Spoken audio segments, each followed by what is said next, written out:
Let me ask you, Dennis, about the services business. There's some analysts out there who's talking about, the fact that the services business was carved out of the commercial and defense businesses recently. The jury's still out. How's the services business going, and is this part of your growth story? Yeah, it certainly is part of our growth story. We see the services business as a very attractive business place. It's about a $2.5 trillion marketplace over the next 10 years.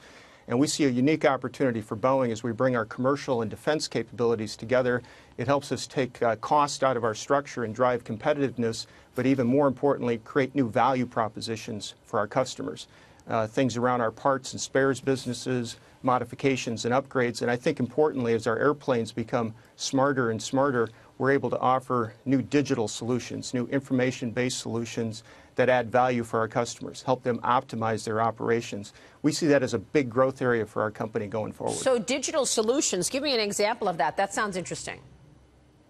Yeah, as we take a look at the airplanes of today, take our new 787 Dreamliner. It's an information-rich airplane about the health of the airplane, the systems that connect it, spare parts distribution. And with these information-based systems, we're able to help our customers with things like health management of the airplanes, predictive maintenance so that they can make for efficient operations. We can help them with things like fuel burn optimization, route optimization, things that allow our airline customers to reduce their operating costs and as a result be more effective and be able to grow. And that then downstream allows us to sell more airplanes. So it's a virtuous cycle. As we grow services, we help our customers, and we grow the business for the future. Let me ask you about defense, Dennis, because, of course, the Trump administration has a planned defense spending increase, although that sequester over the last couple of years was really tough on the entire industry. How would you characterize the defense spending right now and what you're seeing out of government? Where's the growth there? Yeah, we've been dealing with a very tough defense budget environment over the last few years, as you said. Sequestration's been very tough on the U.S. defense industry. We're hopeful now that we're seeing support on both sides of the aisle, frankly, to rebuild the defense budget, to find a solution other than sequestration.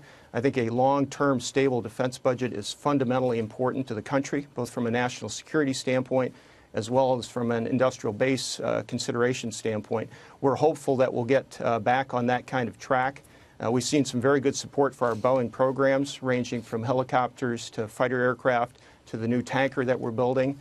And we're also seeing re-emerging strength in the space market and satellites. So we see defense as a growth area for the future. We also see international defense markets as strong.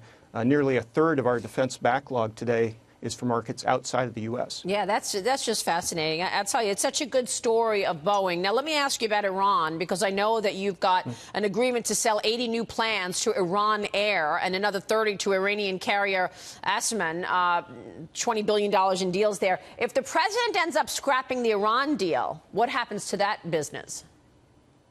Well, first of all, again, we operate in a globally competitive marketplace. The opportunity in Iran is an important one, a significant one. That said, we also know it's strictly governed by U.S. policy and some very strict licensing ground rules. So we've been following the U.S. government lead from the very start on this, and we will continue to do so. Right. And while it's a significant market, we also know that we have to protect our production skyline for the future for all scenarios. Fortunately, the interest in the 777 and the 737 is wide across the globe, so we'll manage the risk to our company. We'll stay in line with the U.S. government policy, but important that all competitors that might sell airplanes to Iran, again, play by the same rules. Absolutely. Dennis, you've got some big news that you're going to break on our show right now. Growth and moving the company forward is always on your mind. We know that. Part of that's creating this pipeline for the future. You've got some big news about a program that's encouraging young people and our nation's veterans to get involved in science and technology. Please break the news. What are you working on, Dennis? Absolutely. Well, Maria, thank you. Our mission as a company is to connect, protect, explore, and inspire the world through aerospace innovation. One of the big ways we do that is by investing in people, investing in the future. Today, we're announcing that in 2018, we'll make $50 million of charitable grants to our communities.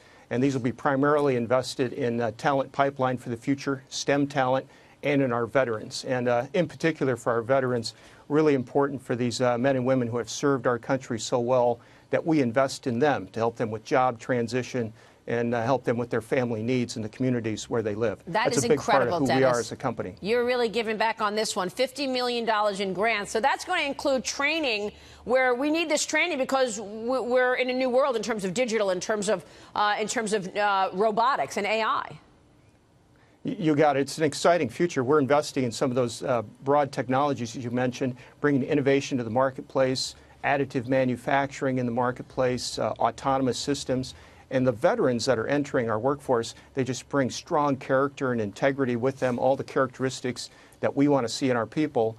And that convergence of technology and great people and the capabilities that veterans bring to our workforce, we're investing in training there and investing in these technologies for the future. Love it. And right ahead of Veterans Day, congratulations on that. Dennis, we look forward to having you this weekend on Wall Street Week. Thank you so much for joining us this morning.